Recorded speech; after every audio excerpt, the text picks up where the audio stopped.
Hi guys, എല്ലാവർക്കും സുഖമല്ലേ? ഇന്ന് ഞാൻ എല്ലാ പേരോടുമായി പങ്കുവയ്ക്കുന്ന റെസിപ്പി നല്ല മോത മീൻ കറിയാണ്.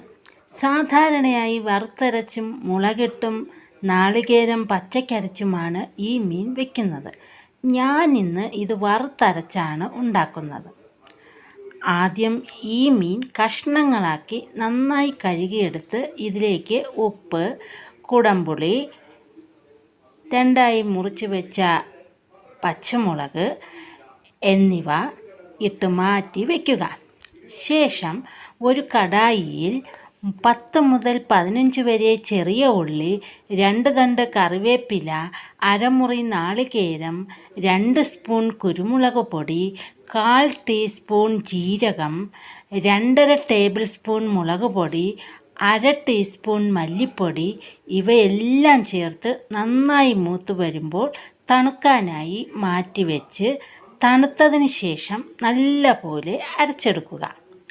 ശേഷം ഈ കൂട്ട് മീനിലേക്ക് ചേർത്ത് അടുപ്പിലേക്ക് വയ്ക്കുക.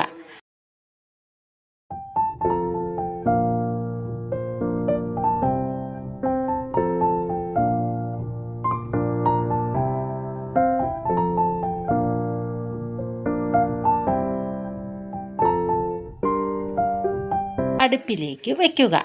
10 മുതൽ 12 മിനിറ്റ് കഴിഞ്ഞ് തിളച്ച് കുറുകിയ ഇതിലേക്ക് മറ്റൊരു കടായിയിൽ വെളിച്ചെണ്ണ ഒഴിച്ച് 1 സ്പൂൺ കടുകും 4 ചെറിയ ഉള്ളി അരിഞ്ഞതും 2 തണ്ട് കറിവേപ്പിലയും ചേർത്ത് നന്നായി മൂത്തതിന് ശേഷം ഇതിലേക്ക് ചേർക്കുക.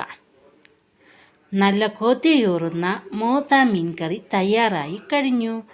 മീനുകളിൽ ഏറ്റവും രുചിയുള്ള മോത മീൻ കിട്ടുമ്പോൾ എല്ലാവരും ഇതുപോലെ തന്നെ ഉണ്ടാക്കി നോക്കൂ.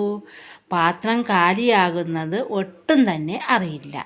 മറ്റൊരു വിഭവവുമായി വരുന്നതുവരെ എല്ലാവർക്കും ശുഭദിനം.